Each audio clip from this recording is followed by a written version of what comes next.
So how big is it? That's right. It's a $130 billion industry. That's 130 followed by 9 zeros. To put that into perspective, the GDP of Kenya is only $114 billion. So we are spending a lot on our weddings. With 84 lakh weddings annually. The US is spending only $65 billion a year. In China, only 16. So there is no competition. So this chart basically shows how the wedding industry stacks up against other major industries in India.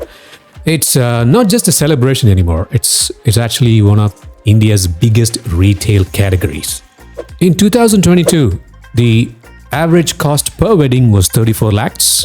In 2023, it was 35.5 lakhs. And in 2024, it was 36.5 lakhs.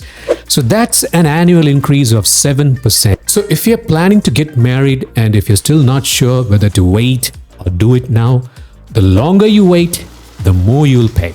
And let's be very honest, your salary is not going to increase by 7% every year. Now let's compare how much people actually spend compared to their income. Let's say there is a family that has an income of 8 lakhs per annum. When it comes to a wedding, they're spending 24 lakhs on average. That's 3 times their annual income. And the worst part is, you don't know half the people your parents are inviting to the wedding. Now let's look at who pays the major share in these weddings. Even today in most parts of India, it's still the bride's family that's footing the bill. Do you think this is still fair? We talk about progress, but the poor father of the bride is still expected to carry the weight of everyone's grand expectations. And honestly, why is this still the norm in 2025? Now let's break down the budget for a wedding. Let's say you are the bride's family. These are the categories. Jewelry takes the lead, followed closely by food and venue. So basically, you're spending most of your money on things that people eat or stare at. Now let's look at the wedding costs by region. So North India tops the chart and East is keeping it modest. Basically, the more you want to flex, the more you pay. And North India seems to be flexing the most. So what is driving all these expenses? The first thing on the list is reputation. Parents and elders often push for grand celebrations to uphold their family tradition. But let's be honest, our parents are trying to spend all this money so that they can impress their relatives and friends and their colleagues. The next item on the list is comparison. So there is a huge pressure to match or exceed previous weddings that happened in your family or extended family. Just because your cousin had a helicopter entry in their wedding doesn't mean you should also have that. The next item on the list is the fear of judgment. Even if the couple wants to have a simple wedding, their parents usually don't agree because they fear, what will they say? What will he say? What will she say? And that fear drives the spending. Okay, so you're thinking probably, okay, so what is your point? My point is, instead of spending so much money on one single event, you can think of alternatives. These are some alternatives that you can think of. You can do all that, and that'll set you up for the next 10 years of your life. You can choose to do that, or you can just spend all that money just on one night and for a few Instagram reels. But whatever the case, there are a few things that you must avoid. According to a survey, 26% of self-funding couples consider personal loans, and 68% of them plan to borrow anywhere between 1 and 5 lakhs. That's not good. And 12% of weddings are financed through loans.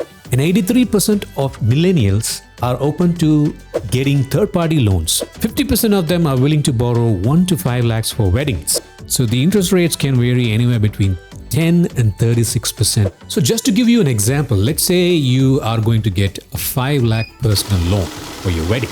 And assuming that you're going to pay that over the next 3 years at an interest rate of, let's say, 23%. So you're going to be paying close to 20,000 as EMI every month for the next 3 years of your life. Do you want to start your married life like that? So the long-term debts usually have an impact on your family life and your emergency savings. So think twice before considering personal loans for your weddings. And not only that, we also need to talk about the influence of Instagram. So people are looking at other people getting married and they want to do the same. And that's also driving some couples towards an extravagant wedding. If your partner is insisting on an extravagant wedding at the cost of loans and stress, you have to think twice. If you have a girlfriend like that who wants a lavish wedding, I would say just ditch her and run away from her. So dear fathers of the bride, blindly taking loans just to please your daughter's wishes can lead to death in your retirement years. So you have to be wise, not emotional. If your daughter wants a helicopter entry, I think you should throw your daughter outside. You can probably buy a new daughter for that money. And a good partner understands value, not just vanity. Marriage should begin with shared priorities and not financial pressure. And real love doesn't really demand debt. So what is the final word? It's up to you. The real question is it really worth it? Only you can answer that. Are we investing in love or just in spectacle? It's really time we thought about making our wedding smaller and more meaningful. We need to really think about what else can this money be used for. So let your wedding be remembered for its joy and not its budget. Spend less, love more. By the way, I would like to know whether you would like to spend 30 lakhs on your wedding. Please put it in the comments below. I'll see you guys in the next one. See ya.